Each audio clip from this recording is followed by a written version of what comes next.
ಒಂದು ವಿಮಾನ ದುರಂತ 270 ಜೀವಗಳನ್ನ ಒಟ್ಟಿಗೆ ಬಲಿ ಪಡೆದಿದೆ. ಅಹಮದಾಬಾದ್ನ ಏರ್ ಇಂಡಿಯಾ ವಿಮಾನ ದುರಂತದಲ್ಲಿ ಮೃತಪಟ್ಟವರ ಸಂಬಂಧಿಕರ ರೋದನ ಈಗ ಮುಗಿಲು ಮುಟ್ಟಿದೆ. ತಮ್ಮ ಸಂಬಂಧಿಕರ ಶವಗಳನ್ನ ತಮಗೆ ಹಸ್ತಾಂತರವನ್ನ ಮಾಡಿ ಅಂತೇಳಿ ಈಗ ಅವರ ಸಂಬಂಧಿಕರುಗಳು ಸಿವಿಲ್ ಆಸ್ಪತ್ರೆ ಶವಗಾರದ ಮುಂದೆ ಮೊನ್ನೆಯಿಂದಲೂ ಕೂಡ ಕುಳಿತಿದ್ದಾರೆ. ಈಗ ಡಿಎನ್ಎ ಮ್ಯಾಚಿಂಗ್ ನ ಮೂಲಕವೇ ಶವಗಳನ್ನ ಗುರುತನ್ನ ಪತ್ತೆ ಹಚ್ಚಿ ಅವರ ಸಂಬಂಧಿಕರಿಗೆ ಹಸ್ತಾಂತರ ಮಾಡುವಂತ ಪ್ರಕ್ರಿಯೆ ನಡೀತಾ ಇದೆ. ಶವಗಳನ್ನ ಹಸ್ತಾಂತರ ಮಾಡಿದ ಬಳಿಕ ಆಂಬುಲೆನ್ಸ್ ನಲ್ಲಿ ಅವರ ಊರುಗಳಿಗೆ, ನಗರಗಳಿಗೆ ತೆಗೆದುಕೊಂಡು ಹೋಗ್ಲಿಕ್ಕೆ, ಜಿಲ್ಲೆಗಳಿಗೆ ತೆಗೆದುಕೊಂಡು ಹೋಗ್ಲಿಕ್ಕೆ ಈಗ ಬಿಜೆ ಮೆಡಿಕಲ್ ಕಾಲೇಜು ಮತ್ತು ಸಿವಿಲ್ ಆಸ್ಪತ್ರೆ ಮೈದಾನದಲ್ಲಿ 100ಕ್ಕೂ ಹೆಚ್ಚು ಆಂಬುಲೆನ್ಸ್ಗಳು ರೆಡಿಯಾಗಿ ನಿಂತಿವೆ. ಇಲ್ಲಿ ತಾವು ನೋಡಬಹುದು, ಈ ಮೈದಾನದಲ್ಲಿ ಸುಮಾರು 100ಕ್ಕೂ ಹೆಚ್ಚಿನ ಆಂಬುಲೆನ್ಸ್ಗಳು ರೆಡಿಯಾಗಿ ನಿಂತಿವೆ. ಗುಜರಾತ್ನ ಬೇರೆ ಬೇರೆ ಜಿಲ್ಲೆಗಳಿಂದ, ಅಹಮದಾಬಾದ್ನಿಂದ ಈ ಎಲ್ಲ ಆಂಬುಲೆನ್ಸ್ ಗಳನ್ನು ಕೂಡ ಸರ್ಕಾರ ಕರೆಸಿಕೊಂಡಿದೆ. ಈ ಆಂಬುಲೆನ್ಸ್ ಗಳ ಮೂಲಕವೇ ಈಗ ಮೃತರ ಪಾರ್ಥಿವ ಶರೀರಗಳನ್ನ ಅಹಮದಾಬಾದ್ ಮತ್ತು ಗುಜರಾತ್ನ ಬೇರೆ ಬೇರೆ ಜಿಲ್ಲೆಗಳಿಗೆ ರವಾನೆ ಮಾಡುವಂತ ಕೆಲಸವನ್ನ ಮಾಡಲಾಗ್ತಾ ಇದೆ. ಈಗ 100ಕ್ಕೂ ಹೆಚ್ಚು ಆಂಬುಲೆನ್ಸ್ ಗಳು ಕೂಡ ಈಗ ಈ ಒಂದು ಬಿಜೆ ಮೆಡಿಕಲ್ ಕಾಲೇಜಿನ ಆಸ್ಪತ್ರೆಯ ಆವರಣದಲ್ಲೇ ರೆಡಿಯಾಗಿ ನಿಂತಿವೆ.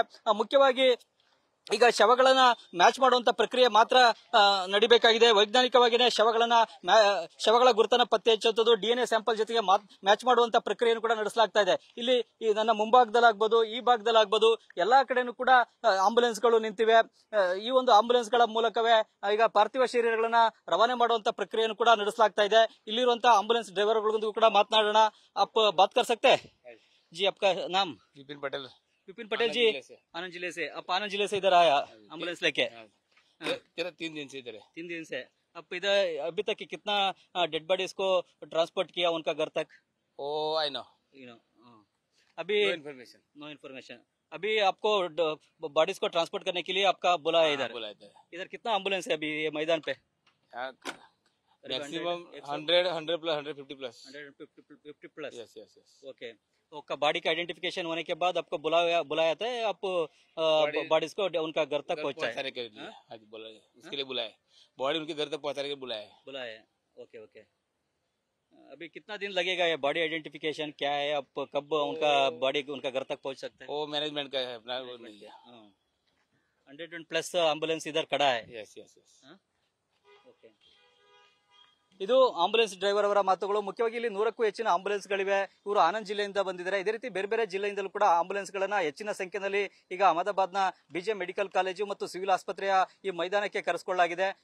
ಈ ಭಾಗದಲ್ಲಿ ಕೂಡ ತಾವು ನೋಡಬಹುದು, ಹೆಚ್ಚಿನ ಸಂಖ್ಯೆಯಲ್ಲಿ ಆಂಬುಲೆನ್ಸ್ ಗಳು ನಿಂತಿವೆ. ಈಗ ಎಲ್ಲಾ ಪಾರ್ಥಿವ ಶರೀರಗಳನ್ನ ಸಾಗಿಸಲಿಕ್ಕೆ ಬೇಕಾದಂತ ವ್ಯವಸ್ಥೆಯನ್ನ ಗುಜರಾತ್ನ ಆರೋಗ್ಯ ಇಲಾಖೆ ಮಾಡಿಕೊಂಡಿದೆ. ಆರೋಗ್ಯ ಇಲಾಖೆ ಅಂಡರ್ ನಲ್ಲಿ ಇರತಕ್ಕಂತಹ 108 ಆಂಬುಲೆನ್ಸ್ ಗಳು ಮತ್ತು ಗುಜರಾತ್ ಸರ್ಕಾರದ ಆಂಬುಲೆನ್ಸ್ ಗಳು ಮತ್ತು ಬೇರೆ ಬೇರೆ ಆಸ್ಪತ್ರೆಗಳ ಖಾಸಗಿ ಆಂಬುಲೆನ್ಸ್ ಗಳನ್ನು ಕೂಡ ಇಲ್ಲಿಗೆ ಕರೆಸಿಕೊಳ್ಳಲಾಗಿದೆ.